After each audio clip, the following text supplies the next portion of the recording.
Okay, friends, thanks for joining us today. You are in for a powerful conversation with my new friend, our guest today, Sarah Zagorski. She is an abortion survivor. Now, she is much more than that, but this is a part of her story that she has had the courage and willingness to share.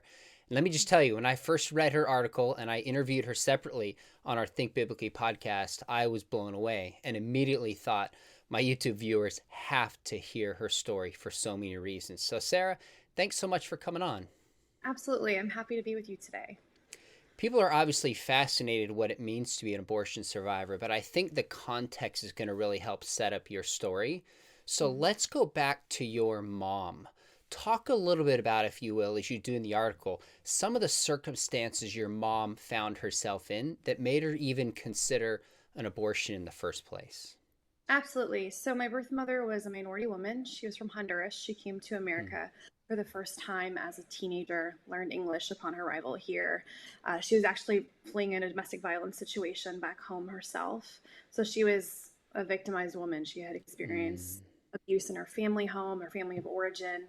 Came to America, got married, was married to an abusive person, got divorced, got married again, and then she had an extramarital affair and conceived me. I was her seventh pregnancy, and she was already in turmoil in her family unit. Her Mm. kids were out of foster care already. They were struggling to survive. If we weren't fighting for our mother's attention, they were fighting for food. It was just that serious of a situation for her.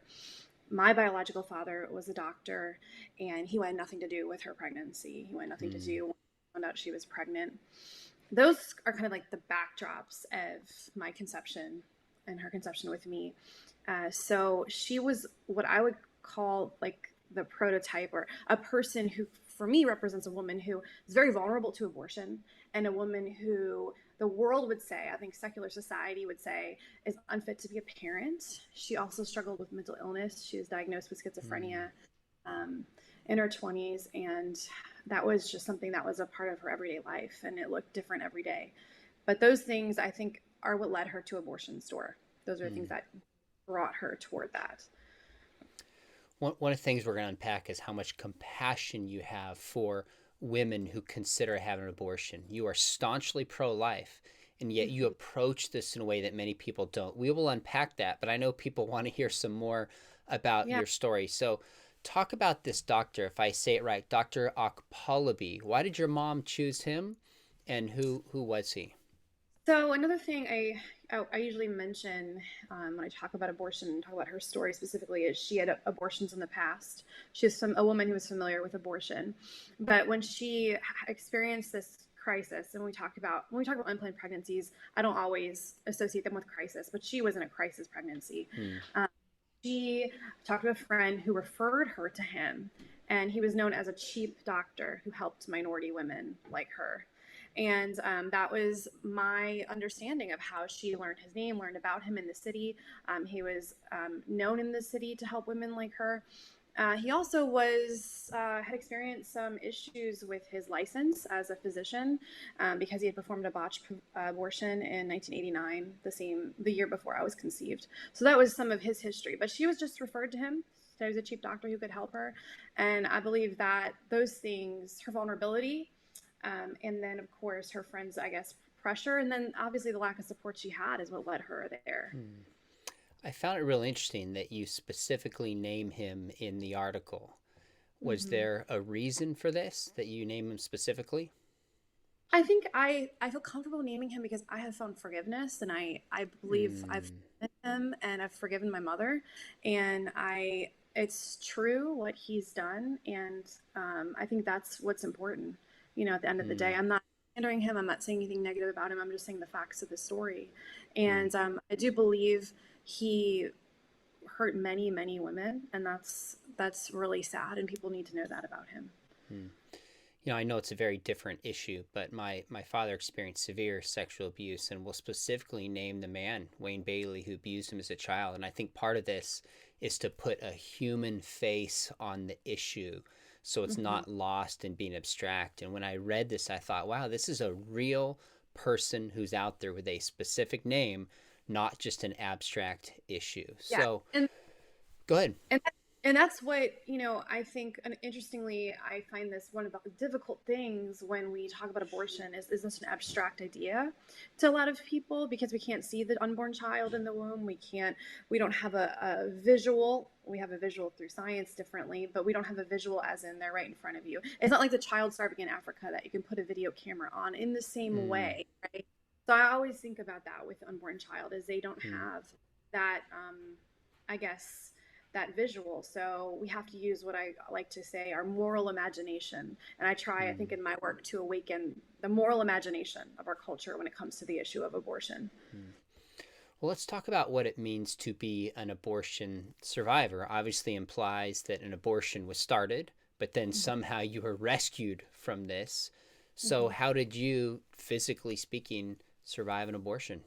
So in my case, he was an abortion physician. As I said, he delivered me breech, which is common in late term abortion procedures. He delivered me at 26 and a half weeks with the intention to let me die in the table. And that is very common in late term abortion procedures. Still, And okay, so still today, you're saying this is common, that babies will be born early and just allowed so to die today, on the table. Today, I would say it's less normative, it's Okay, less frequent because a lot of states have banned abortion later in okay, pregnancy, specifically after 20 weeks. Like in okay, Louisiana, where I reside, abortion after 20 weeks is prohibited. But in states like New Mexico and Colorado, there's late term abortion physicians that do that. Now, in wow, recent times, abortion physicians have, I would say, advanced their practice by inserting poison into the fetal heart and will kill the baby that way instead to ensure fetal demise. And we've seen cases like that in the recent years, actually. Or they'll find other ways to ensure that before delivery because things like happen, like a baby survives and okay. lives. Okay, sorry to interrupt. I wanted to make sure our audience knew when you said this is frequent. It was Yeah, frequent back then around the yeah, late yeah, 1980s, how much this happens yeah. today. And it's interesting to me that it seems jarring to many people that this baby would be ex utero on the table allowed to die, but the same baby, poison injected into it. Why is Mm-hmm. that really any significantly different is a question I think we need to wrestle Look at with. Now, with that said, let's go back to your story. You were describing how you had survived an yes. abortion. So he delivered me at 26 and a half weeks. I wasn't breathing when I was born, as expected. And he told my mom that she should let me die on the table. Thankfully, though, I think, my mother had an encounter, and maybe we'll talk about this more later, but I had a faith Mm, encounter at some point in her life. And I believe her abortion regret from her previous abortions contributed to her change of mm, course on that in that moment. And it was just amazing to me because it's just one second in time that changed the course of my whole life. And she threatened to sue him, and he was already in the middle of litigation because he had performed a botched abortion in 1989. He had his medical license on. He had like essentially um, what they call for doctors a limit on what he could do. So he was being watched closely by people in the medical community here. So he, I think, took that threat very seriously, and got me to Children's Hospital in New Orleans, which is where I went after that. for your mom to change so radically, in one sense, it could just be a mother seeing the child that triggers Yes, this. But yes. what do you think her mindset was going into this that caused her at that moment to shift so radically and demand that the doctor protect you? I think, in her, see, it's my belief to this day, and in the conversations I've had with her about it too, is that she didn't want me to die, that she loved me and Mm, did want me, but she was in such a crisis that she saw no other way. She saw no other road that she could take that would alleviate her crisis mm, situation. And that's what led her there. But then when she saw me and she realized this is a human life, I can't do this again. I'm not going to do this again. mm, It was like almost the opposite crisis, a crisis of conscience, a crisis of I'm going to do the right thing no matter what. And I am so moved when I talk about her now because I always ask myself, if I were her in her shoes, what if I had that kind of courage, knowing that the kids I have at home are fighting for their life, can't eat, aren't being cared for properly. And that's how I look at it today. That is such a powerful question because it's easy for all of us to stand at a distance, pro life, pro choice, and make judgments. But you Yeah. graciously put herself in your shoes. And I think that's why, as I read and have listened to you, Sarah, you are as firmly pro-life as Yeah, anybody, and right. yet you have compassion for the mother. Usually it's one or the other, but it seems to me you're saying there's a way to see the mother as a victim, a way to Hmm. see the horror of abortion as well, and it's not Totally. one or the other. Real pro-life is both. That's how you Absolutely. approach it, isn't it? Absolutely. Because oftentimes I think somehow the woman is pitted against the unborn child in this conversation. And there's no need for that because I think that that's something beautiful about the pro life community that I experience for myself. And I'll get into this more, but is is seeing that pro life people do love women in Mm, crisis and knowing that, and I know that from a personal perspective, and realizing that we don't have to put our judgments toward them, and that God will ultimately have that last, right, the last word on that. And that's not my place. That's not what God's called me to do. and mm. and don't get me wrong, it took me a long journey of healing and forgiveness and understanding to get to where I am and my perspective of her today. But that's how I've grown in that, and living a little bit of my own life too, and having my own experiences has helped me grow in that. We're going to talk about how you process this and first learn this in your life, your relationship with mom. There's a lot of important things we're going to unpack. But I'm curious how frequent or common there are of people surviving abortion like this. Because I remember the first story I heard, I don't know how many years ago it was, I would guess 8 or 10 years ago, was the story of Gianna Jessen. Mm-hmm. And when Very. she spoke before, I think it was the Australian Parliament, I was in tears and used to show it to my high school students and thought she has more courage and character than anybody I've ever met. But it put a face on this issue. From the abstract idea, I'm sure there's abortion survivors, to like, wow, it's Gianna. And I heard your story, it's like, wow, it's Sarah. How many other people are out there that you're aware of, or would you guess, that are also living abortion survivors today? Sure. So there's about 400 that are known Hmm. about, I would say. But there, I believe, thousands that are not. See, the thing Wow. about it that makes it complicated is getting records for survivors is very difficult because there's often a lack of a paper trail, or there's like negligent handling of paperwork because they want to cover up what happened. And that's the abortion survivors I know today have had that happen. So that's something I believe I think there could be thousands of them, but I think it's just a matter of time before more and more come forward. It's a matter of, and also too, another aspect of this is it's really it can feel shameful to have to admit and say this Hmm. happened to me. My mother didn't want me in the context of Hmm. wantedness. So I think that's a big part of it too, is getting past that shame and feeling Hmm. healed enough to talk about it. And I certainly at times in my life never wanted to talk about it. I thought I would never talk about this, and I was committed to that. Well, I'm grateful that you have the courage and willingness to do it. You know, it's interesting you say there's thousands. There's probably a ton of people who are abortion survivors and who don't even know it and may Right. never know it, which is Right. interesting to think of how many people are pro choice and yet survived an attempted Yes. abortion. Right. I mean, the Probably. irony is profound to think Yes. about. What are some of the challenges? We're going to get to some of the kind of the psychological issues that you share that you wrestled with, but do a lot of abortion survivors have physical challenges the way that Gianna did and does? Some do. The ones I know actually don't. Hmm. I the only ones I had was actually more contributed to my premature delivery. It was I had tuberculosis in childhood because I had poor lung health, which is very common, Hmm. but not all of them do. And I know that that's the case for the ones I've been in contact with. Hmm. So I could guess, because in some ways this question is somewhat easy, but I want to know why your story is not heard more frequently, either within Christian circles and maybe in non-Christian circles, if there's different reasons why. I think in the Christian circle, it's pretty clear to me why it's not known. I think it's because it's uncomfortable. And I think that Hmm. we often don't like uncomfortable things, which sounds so interesting because, of course, the church is where we're supposed to unpack, right, uncomfortable things. But I think it's uncomfortable and it's painful and it's messy. I think I've I've been very fortunate in my faith and in my experience with the body of Christ to have experiences where people are talking about abortion and teaching about abortion. But that's just as a whole in the evangelical world, that's just not the case. Hmm. So Sadly, sadly. so in the church it's just kind of a it's uncomfortable and we'd rather not be unsettled by it. What about outside of the church, in particular those who are pro-choice? I think, I think my story is a specifically mine because of all the social problems my mother had. I think it's really, they don't want to hear my side because like I said, my mother was the perfect person that the abortion industry would say someone who needs abortion. And I say the opposite of that. I said abortion didn't further her life in any way. Abortion never solved any of the social dilemmas she faced. And that's not what they want to hear. They want an insta fix to the social dilemmas that they have. Mm. And abortion seems like that insta fix, right? But it's not an insta fix for anybody. It just comes back, and it is maybe years later women experience abortion regret. They have psychological problems from their abortion or abortions.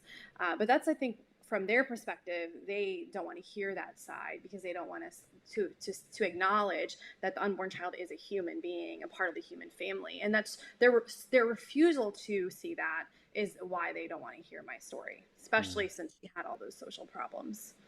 You're kind of an inconvenient person to the narrative that wants to be Yes, told. exactly, right. Right? I Exactly. remember in the back of Time magazine some years ago, they had this so-called Christian abortion doctor who they Yeah, interviewed yeah. because he is motivated by the story of the Good Samaritan. And Mm-hmm. Time selected that because it fosters the narrative they want to foster, that abortion is ethical and Christians should get on board. They're never going to ask you to get interviewed because you Yeah. don't fit the narrative they want to tell, which is why we're doing this. And I hope Right. people watching this like it, comment, share it. Let's get the word out.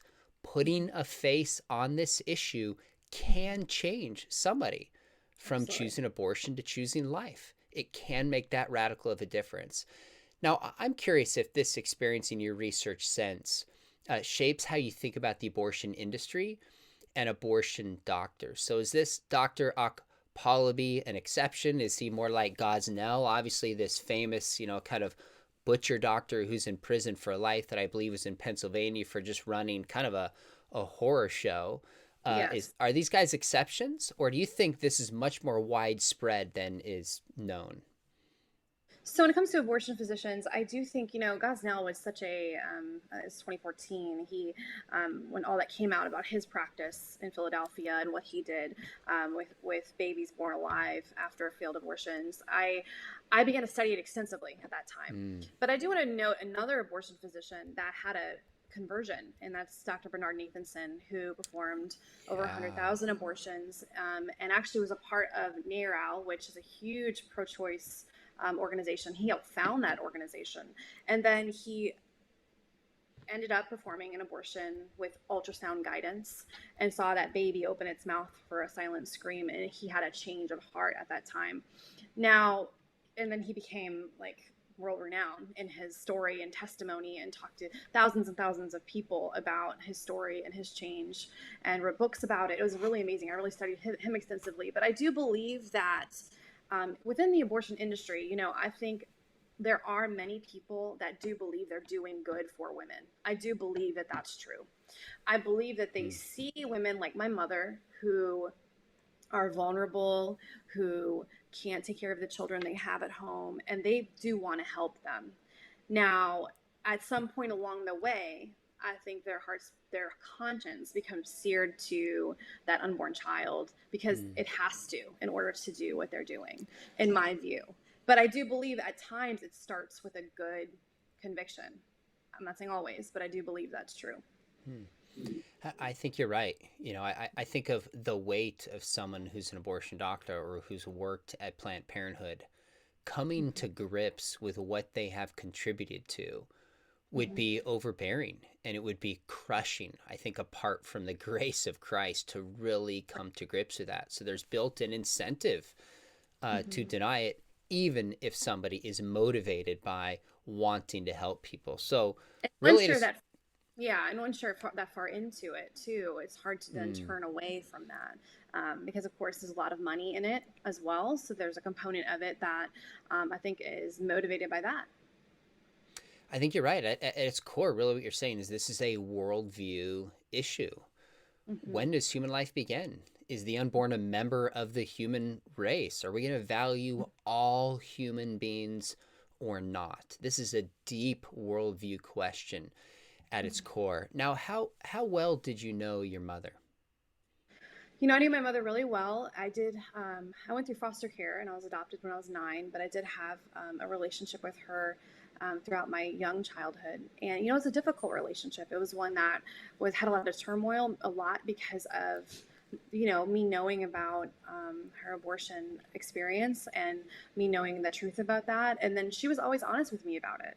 I think that was a good thing, but also a hard thing for a child to come to grips with. Mm. So that was the context in which I knew her. And then I went off to college, and I think around that time, 18, 19, 20, I had some serious judgments toward her, unfortunately, because of that part of my story, and also because of her relationship with my adopted family at the time. And then she passed away when I was 20. So she left the world, and I believe a way God's redeeming her story is by me talking about how much I've grown in compassion and grace for her as I've journeyed in my own life, and I've gotten older and seen more of the world myself. But that was kind of my experience with her, and kind of where it landed, before her death, sadly. So foster system birth until 9, but you knew your mom during this, and then Yes, I was. adopted at 9. Okay. So I was in and out of foster care for 7.5 years prior to my Okay. adoption, and that's because back in the 90s and in that time frame, the foster care system was all about reunification with the birth mother or the birth family. It still is about that, but there are more limitations today on the foster care system than there were then. So because of that, it took the state a very long time to terminate her parental rights, which is really hard for the state to do. I mean, of course, understandably, very hard. So take us back to that moment and help us understand how your mom told you that you had survived an abortion attempt. I mean, I can only imagine how jarring and powerful of a moment that would be. And maybe what your mom did right, and maybe some ways, if you could rewind the tape, you think it could have been handled more delicately. It was devastating for me Mm. to learn. It was devastating. It wasn't jarring would be, I don't think, enough to describe it. It was Wow. devastating Wow. to learn because I always knew, see, because I had a different father too, I always felt rejection from my birth family. Mm. I always felt outside, kind of looking in. I felt like I was outside of the house looking in, not a part of the family. So when I found that out, I was like, well, she definitely didn't want me. And I really did believe that. I really did believe that. Even though her words were, I love you, I wanted you, I was in a hard time in my life, I was in a difficult time in my life. It didn't matter after those words came out. That's all I could feel. And that's just Yeah. How how it old how old were you, experienced. Sarah? About 7. You were 7 years old Yeah. when your mom told you this. I have a son who's 9, and I don't even know how he would possibly come to grips with it. Mm-hmm. If if if you were in this shoe and you were telling a child, Mm-hmm. what would you do? How would you do it differently? Age, approach, anything? I might have waited till the Mm. child was a little bit older, honestly, because I wasn't I wasn't ready to hear that, and there was already a lot of turmoil in our family. So I think that is a part of why it was so painful. It wasn't Mm. I this happened and then we had, great bonding already, but we already had a fragmented relationship. So it made that, I guess, worse, you could say. Like 12, 15, 18. I don't mean to be too specific, and I'm just curious I in your mean, mind kind of where you yeah, might. maybe 12 or 13, when they're reaching an age of understanding a little bit more. I don't want to say, though, because even then, I don't know if I would have been able to Mm. hear that well. I would say today, if I would have found out for the first time today, while that would have had its own set of challenges, I would have been in a more mature place to understand what that meant. I realize this is radically different, but my younger sister, 10 years younger, is adopted. And when she's in college, my dad got a private investigator and tracked down her birth mom. And my sister's given me permission to share this, but my sister was actually conceived in rape. And, she's 18, 19, maybe 20, I don't know exactly years old, much older. But still, that was such a powerful truth to come to grips with at that age. And she was raised in a loving family with a Right. mom and dad, and it was still, I don't know if she'd use the word devastate or not. I don't want to put words in her mouth. But these kind of truths are just so powerful for a kid to come to grips with, that raise so many questions. So what were some of the questions that you started wrestling with at 7? And maybe give us a sense of this process for you, how you dealt with it over time to where you are today. Huge question, but just give us some of the key insights that would help us have a glimpse into your life. Yeah, at that time I did try to accept it, and I tried with all my heart to believe what she said, which was that she wanted me and that she loved me. And I tried to push my feelings away so that I could have a relationship with her. But my judgment of her clouded my ability to have a relationship with her, because I believed that I was unwanted. I believed Mm. that she was doing this because it was convenient, which is such a lie. I did believe that. And that's really hard to say, because looking at her life and looking at our lives in that home, I am like, why would I even consider that, as that would be the narrative of her life and her life story? But again, it's because I felt like I was on the outside. I was rejected. I was a victim in her Mm. home. So I was experiencing abuse in her home because of her negligence, in part, at least. So I think that clouded everything. Now, as after my adoption, I was adopted when I was 9 by an amazing Christian family, really Mm. dedicated to my care, dedicated to their faith, dedicated to the pro-life work, all those things. I had a sister who overdosed on drugs and died um, Wow. when I was a teenager, and it was such um, a wake-up call for me, because I realized how bad it was in our house, that it led my sister to drugs. It had led one of my sisters to drugs. And that the reason I was spared some of those things is because of foster care and adoption. But I say that because I began to reflect at that time on how bad it was in our house and the life my mother had, and why I had to really start digging. Why was it so bad? How did it get this way? What happened to you that made our lives this chaotic and this dysfunctional and this unhealthy? Something had to happen. And I began to explore about her life and look into her life more. And those are some of the things that brought me through that. And then, of course, I went off to college, and it was during my college years that she passed away. Mm-hmm. Really, at that time, our relationship couldn't have been worse. Oh She actually gosh.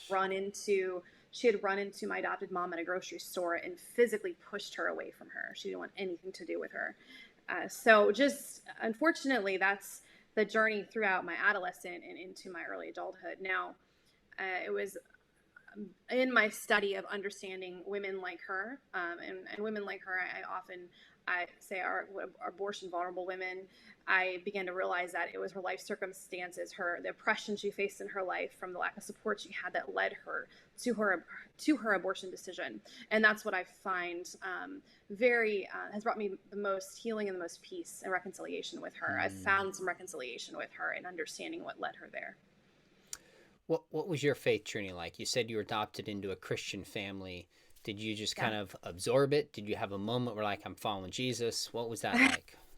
Sure. So I would say, I met the suffering Savior by day 53 in my childhood Mm. home. In this, I would call a cocktail of depravity around me, older members of our family abusing younger members, stealing food from each other, fighting for food, hiding our food, eating insects off the floor. This is the world, the four walls of the house I lived in. And when you are in that desperate place, you are searching for a savior. You are searching for a redeemer. And because I was introduced to the gospel in my foster care family, just in the simple way of a devotional at night every day, I knew the name Jesus. I knew the story of the cross. And I met him there. And he was as real to me as, a physical person, because he's all I had to sustain through that painful place. And I think I, of course, wrestled significantly with my faith throughout my adolescent years specifically. But that encounter and that personal encounter was so riveting and so real for me. I think it was like a bridge that sustained me Wow. throughout to today. Yeah. Wow. When you describe eating insects, some of the pain, is this the foster care home or after 9 years old, even in the Christian This home was that in you my were in? biological family. Yes, in my biological Okay. family. origin. Yes. In my foster care family, no, they taught me about Jesus, and that's what Mm. they really wanted me to know, that Jesus was there for me. Jesus was the savior for my sins, and he would redeem me. And no matter what happened with the foster, my family, that he was there in my time of need. And that was just something I held on to when I went back to my biological family. Given just some of the pain and trauma you've been to, are there any stories, and maybe it's just the suffering servant like you mentioned, but any biblical stories that have just always been dear to your heart, favorites, or passages that speak to you uniquely and profoundly? Well, definitely Isaiah 53. That one is, I would say, Mm. my life passage. Because that's where I really, I think people encounter different attributes of God at different times in their life, but that's where I encountered um, uh, Jesus, that suffered and died and came to earth to live as a man and suffer the sufferings of all of humanity. And I think that that's something I encountered so young. And a lot of people encounter it, but they encounter it later or at a different time or in a different way, whether that's a relative having a terminal illness, whether that's a child that has a special needs, or whatever it might be. But I encountered it in the very beginning of my life. So Wow. because of that, that's who I met. That's who I guess you could say, grabbed my heart and was jealous for me from the very beginning and said, Sarah, I've called you. I've known you by name. I have a plan for your life, and I'm not going to stop pursuing you. And that was really what I experienced. Mm. Sarah, you're the second guest I've had recently that's described just knowing God personally at a young age. I had Greg Steer on, who came from a violent family.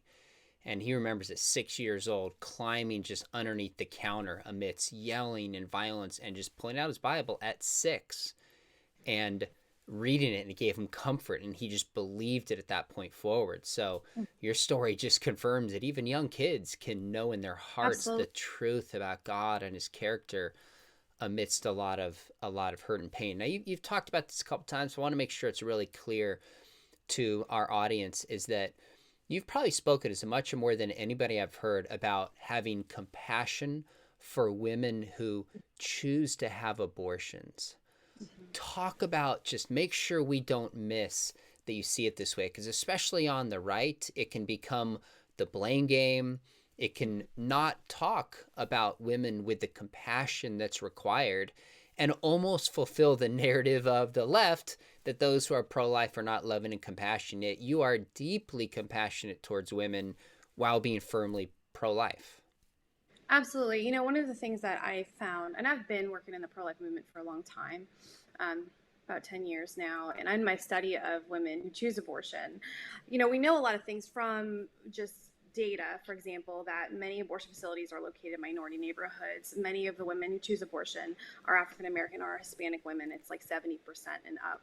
And that the rate of abortion is double that for minority women than that of white women, for example. Some of these different points. And I often ask the question, why is that? And I think Mm. it's because I realize that women who face oppression because of their race are more vulnerable to abortion in general because of their life circumstances, because they're facing economic inequality, whether that's because of work. Like my mother, for example, the only work she ever did was as a maid. And that's how she met my biological father. She was his maid and he was a physician. Interesting. So that power difference there, Yeah. I Yeah. find really interesting. Absolutely. Yes. So I began to study women like her, and I realized, wow, the majority of women that are choosing abortion are women of minority and women that are economically poor, and that meaning they live below the poverty level, at or below the poverty level. And I think that we often, I think in the pro-life movement, we talk about women who choose abortion sometimes in a way where we don't understand how serious that is, because poverty is something that we have to understand. And we talked about this earlier, not in an abstract way, but I can tell you in a physical way what it is to experience poverty as a child. And that's going days without food. That's going, waiting for the state to drop off canned goods. And I think that living that life in that context showed me poverty affects women and families like mine significantly. And the majority of women who are having abortions are economically poor. So I think that was one of some of the pieces I began to realize as I began to study women that have abortions, those two large components. Oftentimes, women who choose abortion are victims of domestic violence, meaning that they have Mm. abuse from a partner. And importantly, too, 70% of women who choose abortion face some kind of coercion. And I think that that's really important because I think oftentimes we think about coercion and we think of someone dragging you to the abortion clinic, putting a gun to your head and saying you have to have this abortion. But coercion can be subtle. Coercion could be, I'm not going to be here for you. You should have an abortion, or you should think about an abortion. It's having not a support network to help you in your time of crisis can be coercive enough for a woman to choose abortion, especially a woman who is a minority woman, who is a woman who's living in poverty. Those sort of factors lead to that. So there's a bill pending right now. The Supreme Court is looking at potentially challenging Roe versus Wade and putting the issue back to the states. Yes. If this were to pass and states put limits on an abortion, and a woman chooses to go have an abortion and violate the law, would you be in favor of punishment for the woman and the doctor, just the doctor? Given that you've talked so much about the woman as a victim, how would that practically play out in your mind? I would say absolutely just the doctor. Absolutely. Wow. That's how I would stand. And that's because we don't need to, at that point, I think the resources for that woman need to be for healing and giving her the support she needs to get post-abortion healing. I don't think putting her in jail is going to fix the problem she has. In fact, that could just continue a cycle that's already started for her. She gets out of prison and she's pregnant again, and she's going to do that again. She needs to get supportive services for that abortion. From what I can tell, the response you gave is the common one in the pro-life community. Would you agree with that? I would say mostly. I would say mostly. Okay. Mostly. I mean, there are some that would disagree with that. And of course, we'll see more of that opinion as we come. You know, a lot of people won't talk about that very much, but that might be a very hot topic in the coming months. I think you're right about that. We're going to get more to the case and your thoughts on this. You've written a fascinating article about this in the Washington Examiner. But one of the things that amazes me, Sarah, is how many people watch my channel from around the world, people that are not Christians, people that are Christians of all stripes, atheists, agnostics, people that would be pro-life, and people that would be pro-choice. It's just amazed me. So I can imagine there's a decent chance that there is a woman who's pregnant, maybe watching this because she's trying to make sense of being pregnant and maybe finds herself in this situation that you've described, feels like there's no other way out of this and it's easier and just wants to move on with her life. What would you say to a woman who's considering an abortion for that reason or really any reason? Absolutely. I would say that there are people who want to help you raise your baby with love or to place your baby for adoption. There are people that will be there for you if you have the courage and can find the courage within yourself to choose life for your baby, and that your baby is 100% human just like you are. It's fully formed organs by 10 weeks, and it needs you to be brave for her. And I think that's something that we talk about a lot in my work with adoption, for example, is placing your baby for adoption. As painful as that might be, as difficult that might be, that's brave of a woman to do that, because she's saying, I can't care for you, but I love you enough to have someone else who can care for you the way you should be. That's a great word. I want to ask you one more question, then we'll get to the case. You, in an article I read, again, in the book called Choose Life, you had a chapter in this that I thought was fantastic. You kind of make the point that there's no unwanted children. What do you mean by that, and why do you make that point? What I mean, I think, is I experienced firsthand that I wasn't unwanted, that my birth mother did want me, but she couldn't sustain my life herself, and she didn't have the support she needed herself.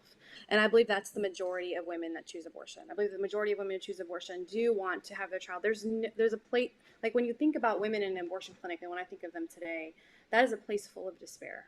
They don't want to be there. You look at these girls walking into these clinics, they don't want to go into that abortion clinic. They feel they have literally no other choice. And we talk about pro-choice, right? But they feel like they have no choice but to end the life of their child. And I believe that's the case most of the time.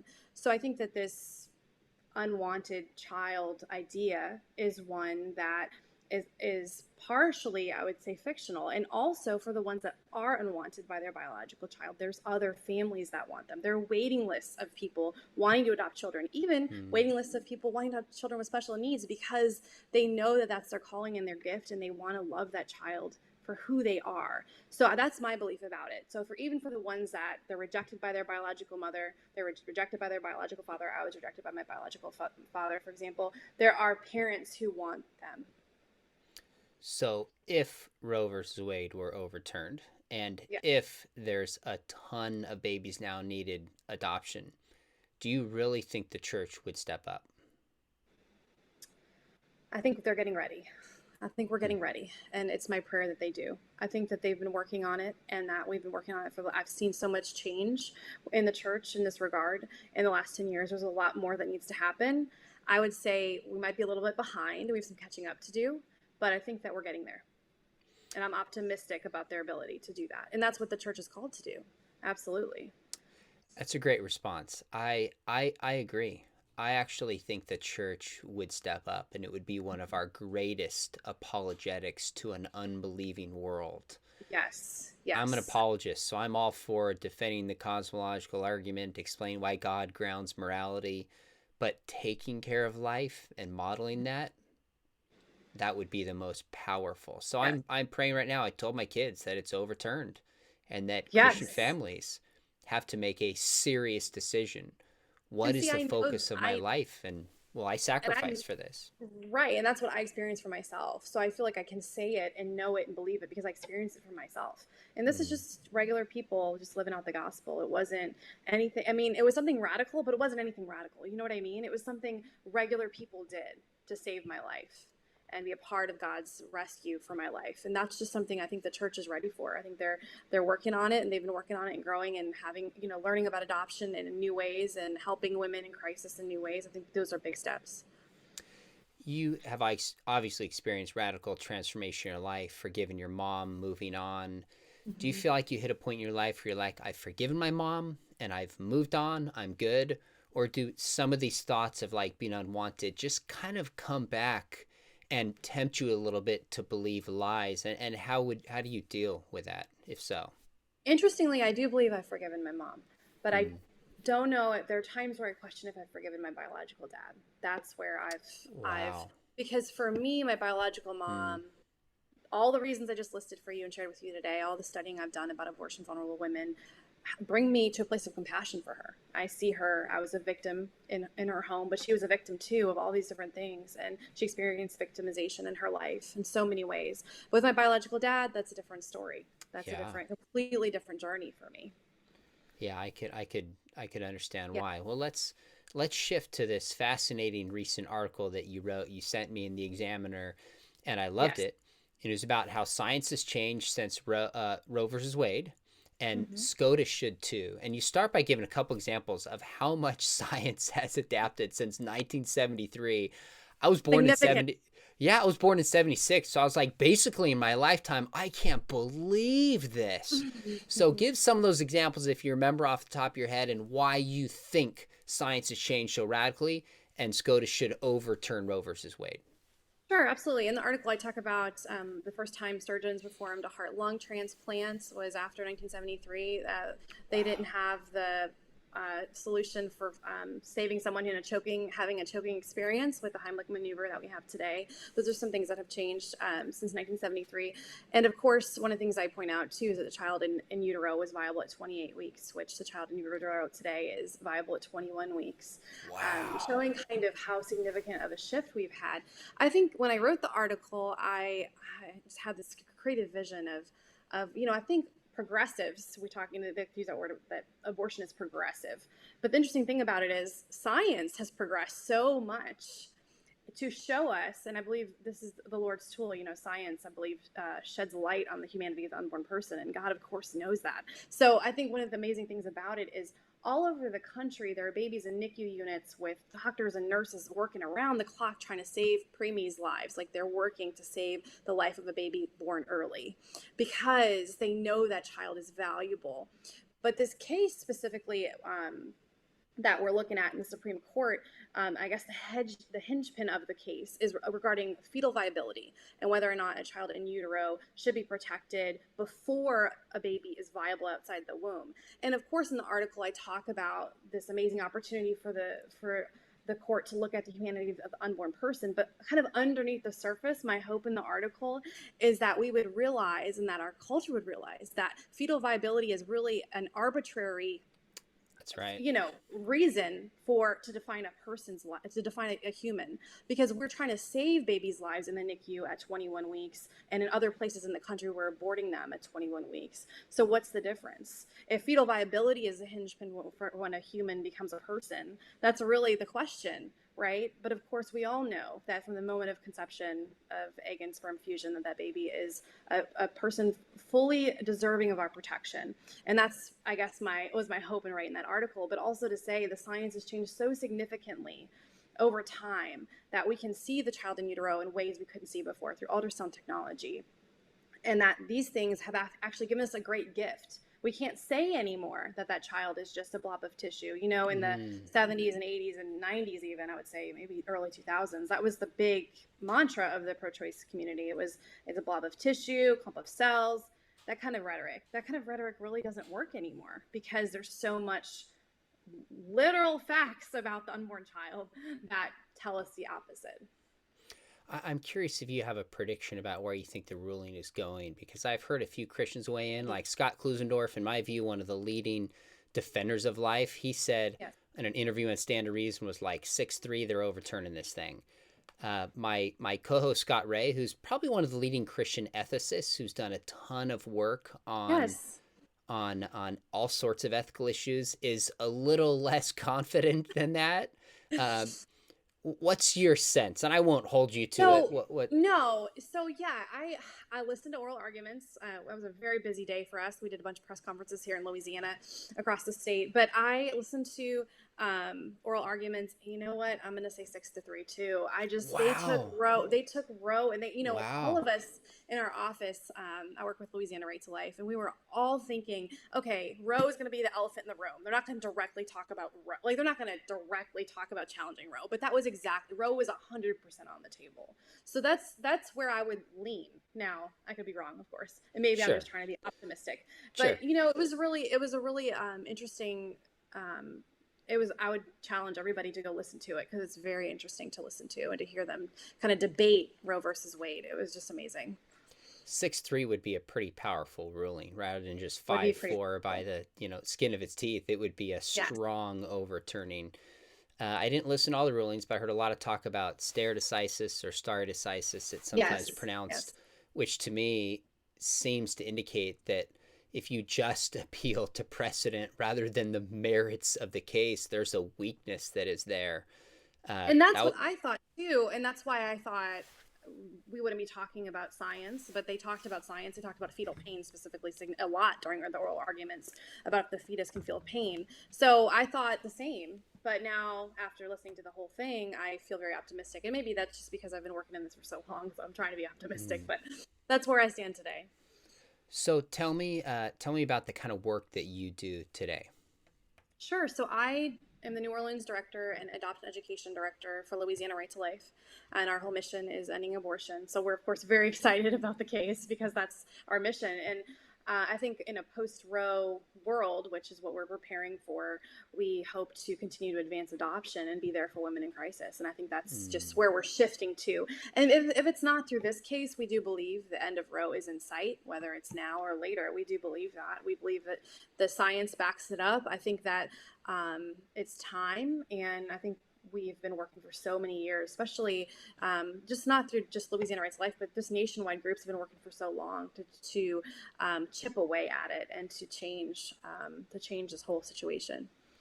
When you say trying to end Roe versus Wade, so adoption is one piece of this? Is there a political component to that? Is there kind of an apologetic or polemical component? What are the pieces of this that you and kind of your team are using to try to make this difference?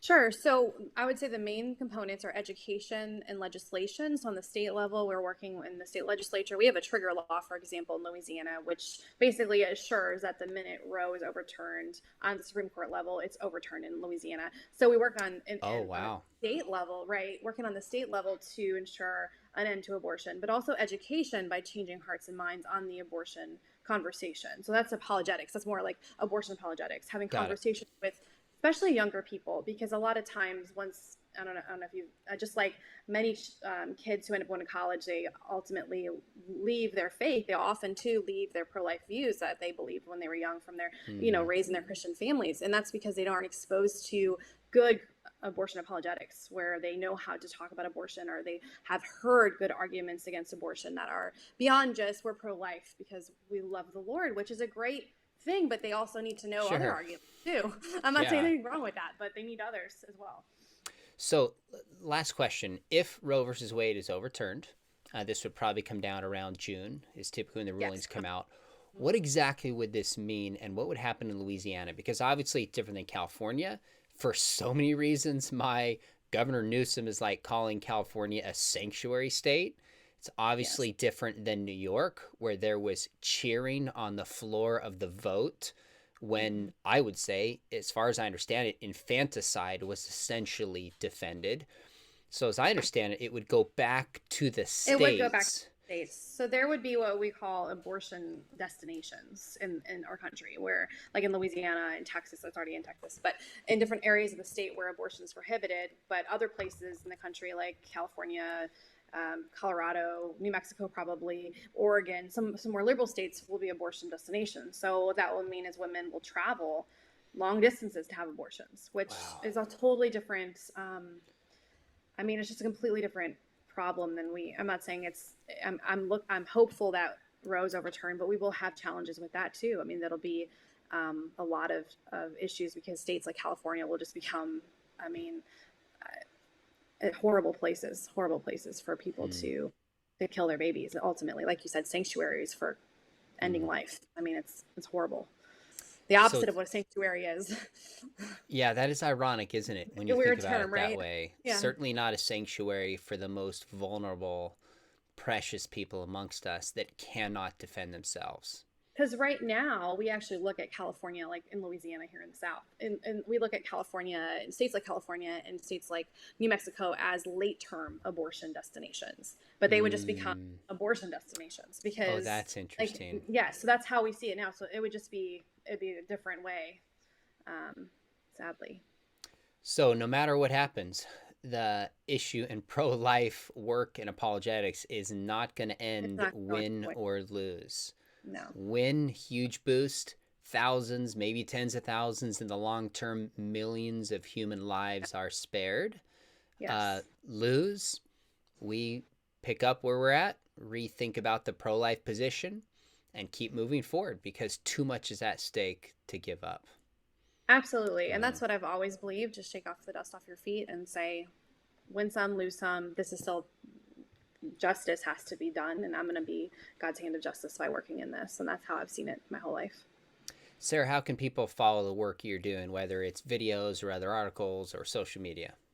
Sure. So they can follow me on Instagram, Sarah Zagorski. On online, you can just look me up, sarahzagorski.com, and all my most of my stuff is there. I do a lot of speaking and writing, and that's all there too.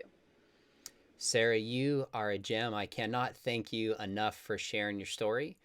I try to think about it reading your story, but I couldn't understand, the depth of just trauma that you've been through, and your willingness to share your journey is profoundly, profoundly meaningful. So, as someone who's pro life in a very different state, in a very different position, Yes. I just want to commend you, want to use my platform to get your story out there. And I hope that those who are watching this consider sharing this with a friend. People need to see people like Sarah, who are not just a number, not just a stat, a human being who has survived abortion. And her experience helps give a glimpse of, number one, how we should think and approach women who have had abortions and are considering having an abortion as victims and people that need love and care Mm-hmm. and a biblical worldview, but also on the flip side, how to stand for pro life firmly and lovingly without compromising. So, those of you watching this, please consider sharing with someone and make sure you hit subscribe. We've got some other interviews coming up on a range of topics like this. So, Sarah, thanks again so much for joining me. Thanks for having me.